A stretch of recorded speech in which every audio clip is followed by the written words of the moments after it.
நம்முடைய பிதாவாகிய கடவுளிடமிருந்தும் கர்த்தராகிய இயேசு கிறிஸ்துவிடமிருந்தும் இன்றைக்கு காலையில் உங்கள் யாவருக்கும் கிருபையும் சமாதானமும் பெருகடவது. ஆமென். கிறிஸ்துவுக்குள் அன்பான்களே, மீண்டும் ஒரு புதிய நாளின் காலையில் நாம் நித்திரை விட்டு எழுந்து நம்முடைய வேலைகளை கடமைகளை தொடங்கும் முன்னால கர்த்தருடைய சமூகத்தில் வந்திருக்கிறோம். இந்த நாளின் காலையில் நம்முடைய தியானத்துக்காக தெரிந்து கொண்ட இறை வார்த்தை நாம் வாசித்த நிருப பகுதியில் இருக்கிறது. 1 யோவான் 5ஆம் அதிகாரம் 4ஆம் வசனம். ஏனென்றால் கடவுளால் பிறந்தது எதுவும் உலகத்தை ஜெயிக்கும், நமது விசுவாசமே உலகத்தை ஜெயித்த ஜெயம். இந்தியாவில் உயரமான சிகரம் எவரெஸ்ட் சிகரம். இந்த எவரெஸ்ட் சிகரத்தில் முதலாக ஏறினவர் சர் எட்மண்ட் ஹில்லரி. 1953ஆம் ஆண்டு மே மாதம் 29ஆம் தேதி முதலாவது எட்மண்ட் ஹில்லரி அவர்கள் எவரெஸ்ட் சிகரத்தில் ஏறினார். ஆனால் எவரெஸ்ட் சிகரத்திலே அவர் முதலாக ஏறி வெற்றி பெறவில்லை. அதுக்கு முன்னால 1952ஆம் ஆண்டு இந்த எட்மண்ட் ஹில்லரி எவரெஸ்ட் சிகரத்தில் ஏறுவதற்காக வந்தார். அவர் நியூசிலாந்து நாட்டை சார்ந்த ஒரு மலையேற்று வீரர், கிறிஸ்தவர். இந்த எட்மண்ட் ஹில்லரிக்கு எவரெஸ்ட் சிகரத்தில் ஏற வேண்டும் என்கின்ற ஒரு ஆசை இருந்தது. ஆனா மலையில ஏறினார், பாதிக்கு மேல ஏற முடியல, தோற்று போனார். தொடர்ந்து 3 முறை எவரெஸ்ட் சிகரத்தில் ஏறி தோற்று கீழே இறங்கினார். இந்த 3வது முறை தோற்று கீழே இறங்கிய போது அவருக்குள்ளே ஒரு தாக்கம், ஒரு வெறி. தன்னுடைய 2 கைகளையும் இப்படி பிடித்து கொண்டு இந்த மலையை பார்த்து, எவரெஸ்ட் சிகரத்தை பார்த்து எட்மண்ட் ஹில்லரி சொன்னாரா, ஏ மலையே, நீ என்னை மறுபடியும் தோற்கடித்து விட்டாய். ஆனால் என்றைக்காவது ஒரு நாள் நான் உன் மேல ஏறி உன்னை தோற்கடிப்பேன். நீ ஒரு மலை, உன்னால் இனிமேல் வளர முடியாது.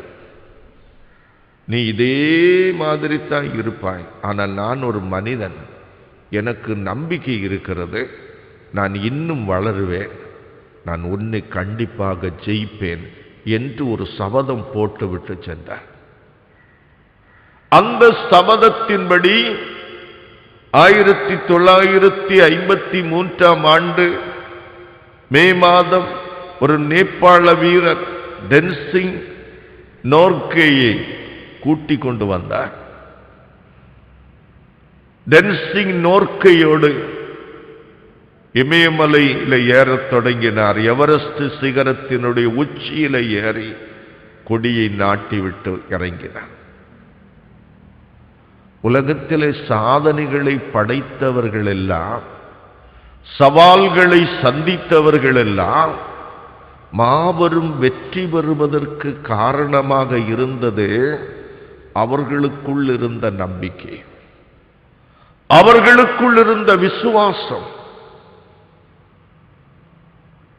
டென்சிங் இமயமலையில ஏறி எவரெஸ்ட் சிகரத்தில கொடியை நாட்டினதற்கு பாராட்டு தெரிவித்து நியூசிலாந்திலே அவருடைய படம் போட்ட ரூபாய் நோட்டுகள், டாலரை அச்சிட்டு வெளியிட்டார்கள். அந்த கூட்டத்தில் டென்சிங் எட்மண்ட் கிளரி அவர்கள் என்ன பேசினார்கள் தெரியுமா? நாங்கள் நம்பிக்கையினால் மலையை மட்டும் ஜெயிக்கவில்லை, எங்களையே ஜெயித்து விட்டோம். இமயமலையை வெற்றி கொள்ள வேண்டும் என்ற வெறியினால் தான் நான் முதலாவது சபதம் எடுத்தேன். ஆனா இமயமலையில ஏறி வெற்றி கொண்ட பிறகு நான் என்னையே ஜெயித்து விட்டேன். என்ன ஜெயம்? அப்படி நம்பிக்கை இருந்தால் எதையும் சாதிக்க முடியும்.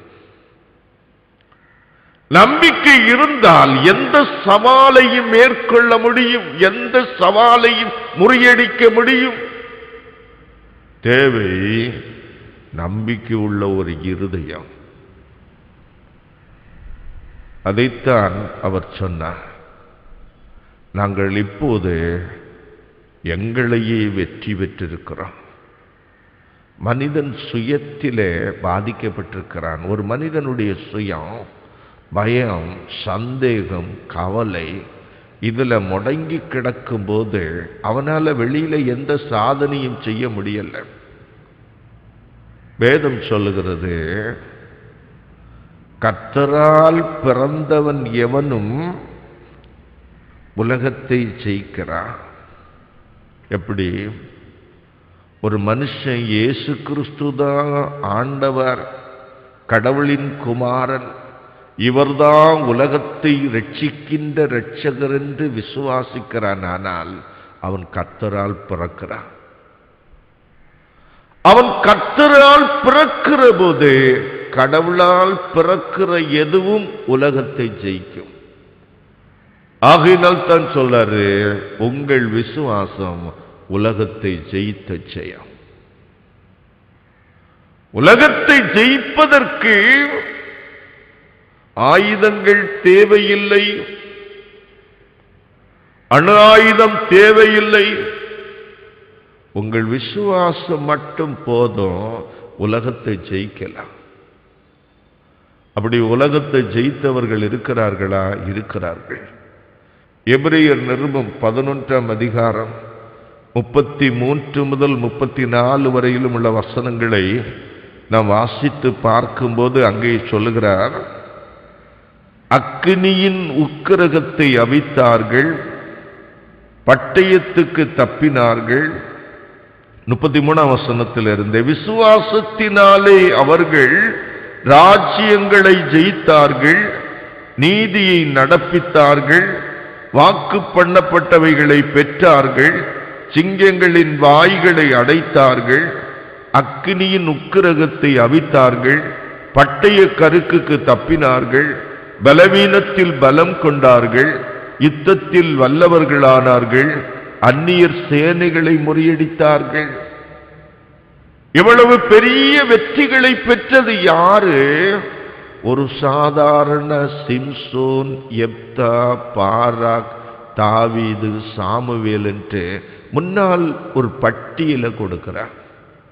சாதாரண மனிதர்கள் கடவுள் பேர் கொண்ட விசுவாசத்தினாலே மாபெரும் வெற்றிகளை பெற்றார்கள். சொல்ல போனா உலகத்தை வென்றார்கள், ராஜ்யங்களை ஜெயித்தார்கள், சிங்கங்களை பீறி எடுத்தார்கள். அது காரணம் அவர்களுடைய மனித பலம் அல்ல, மாம்ச பலமும் அல்ல, ஆயுத பலம் அல்ல. அவர்கள் இருதயத்தில் இருந்த ஜீவனுள்ள கடவுள் பேரில் வைத்த விசுவாசம், கடவுளுடைய வார்த்தையில் வைத்த விசுவாசம். வேதம் சொல்லுகிறது, உலகத்தை ஜெயிக்கிறதற்கு உலகத்தில் இருக்கிறவனிலும் உங்களில் இருக்கிறவர் பெரியவர். நமக்குள்ளே இருக்கிறவர் ஜெயிக்கிற கிறிஸ்துவாக இருக்கிறார், அவர் பெரியவராக இருக்கிறார். நமக்குள் இருக்கிற கடவுளின் வார்த்தை ஜீவனுள்ளதாக இருக்கிறது. நமக்குள் இருக்கிற கடவுளின் ஆவி ஜெயம் பெற்ற ஆவியாக இருக்கிறது. அது தோற்று போவதில்லை. அந்த விசுவாசம் நமக்குள்ளே இருக்குமானால் நாம் உலகத்தை ஜெயிக்க முடியும். உலகத்தை கண்டு கலக்கப்பட கடவுள் நமக்கு சொல்லித் தரவில்லை. உலகத்துக்கென்று அச்சப்பட்டு ஓடி ஒளிப்பதற்கு குகைகளிலே மறைந்து வாழ்வதற்கு கடவுள் நமக்கு சொல்லித் தரவில்லை. உலகத்தை அதனுடைய வாயிலே சந்தித்து உலகத்தின் இச்சைகள், உலகத்தின் ஆவேசங்கள் இவைகளை நேருக்கு நேர் சந்தித்து வெற்றி கொள்ளுகின்ற விசுவாசத்தை ஆண்டவர் நமக்கு தந்திருக்கிறார். பாபிலோனில் சாதாரண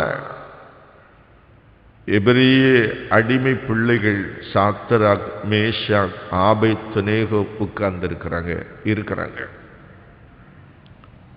இவர்களுடைய திறமையை பார்த்து பொறாமை கொண்டு இவர்களை அழித்து போடுவதற்கு அங்கு இருக்கக்கூடிய அமைச்சர்கள், பிரதானிகள் திட்டமிடுகிறார்கள். தரியு ராஜாவை தூண்டிவிட்டு இவர்களை குற்றம் சாட்ட வைத்து, இவர்கள் ராஜாவின் சிலையை வணங்குவதில்லை என்று சொல்லி சாத்ராக், மேஷாவை பிடித்து அக்கினி சூளையில போட போறாங்க. சாத்ராக், மேஷாக் ஓடலையே, பயப்படலையே. அவர்களுடைய கையிலே ஆயுதம் இல்லை, அவர்கள் பெரியவர்களும் இல்லை, அரசியல் தலைவர்களும் இல்லை, ராஜாங்க மந்திரிமாரும் இல்லை, ஒரு சாதாரண வாலிபர்கள், இளைஞர்கள். ஆனால் அவர்களுக்குள்ள என்ன இருந்தது? விசுவாசம் இருந்தது, ஜெயிக்கிற விசுவாசம் இருந்தது. அவங்க சொன்னாங்க, ராஜாவே, நாங்கள் ஆராதிக்கிற எங்கள் ஆண்டவர் இந்த எரிகிற அக்கினி சூளையிலிருந்து எங்களை தப்புவிக்க வல்லவர், நாங்கள் அதை விசுவாசிக்கிறோம். ஒருவேளை அவர் இந்த சூளைக்கு எங்களை தப்புவியாவிட்டாலும் நாங்கள் நீர் சொல்லக்கூடிய ராஜாவின் சிலையை வணங்குகிறதா? இல்லை, அது எங்கள் விசுவாசம். ஜெயித்தார்களா இல்லையா? ஜெயித்தார்கள். ராஜாவும் அவனுடைய மந்திரிமாரும் இவர்கள் ஆராதிக்கிற கடவுள்தான் உண்மையான கடவுள் என்று சொல்ல வைத்தார்கள்.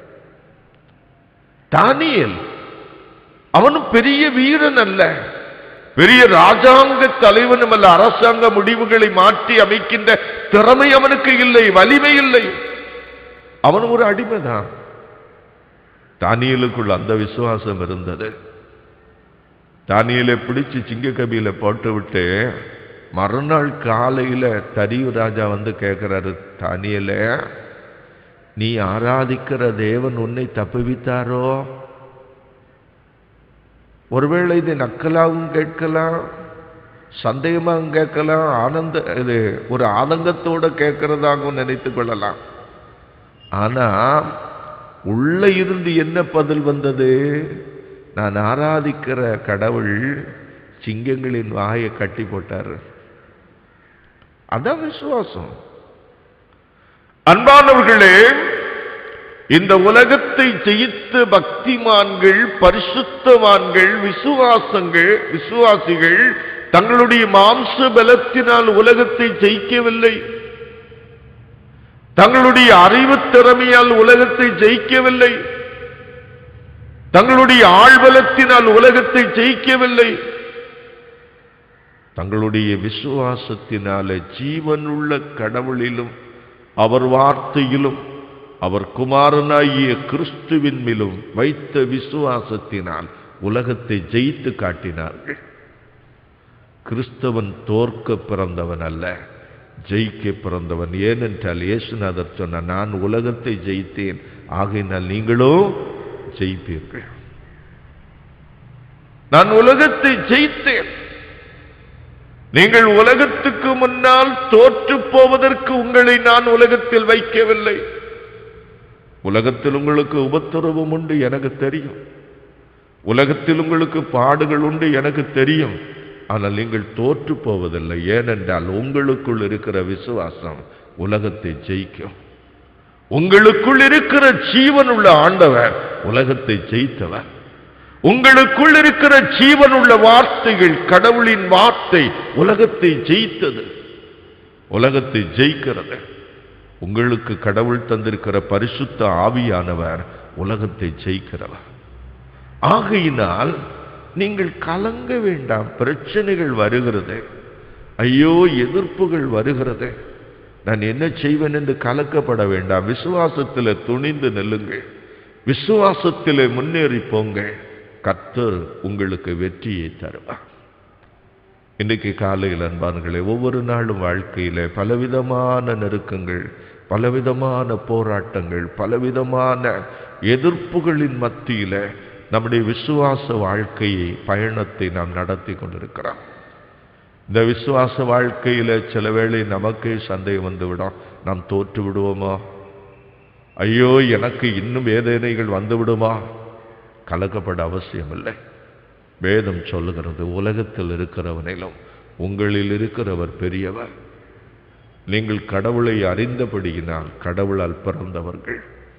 கடவுளால் பிறந்தது எதுவும் உலகத்தை ஜெயிக்கும். உங்கள் விசுவாசம் உலகத்தை ஜெயிக்கும் ஜெயம். இந்த விசுவாசத்தில் முன்னேறி போவோம், வெற்றி மேல் வெற்றியை பெறுவோம். கடவுள் நம்மை ஆசீர்வதிப்பாராக. ஆமென். எல்லா புத்திக்கு மேலான தெய்வ சமாதானம் நமது இருதயங்களையும் சிந்தனைகளையும் கிறிஸ்து இயேசுக்குள் பலப்படுத்தி காப்பதாக. ஆமென்.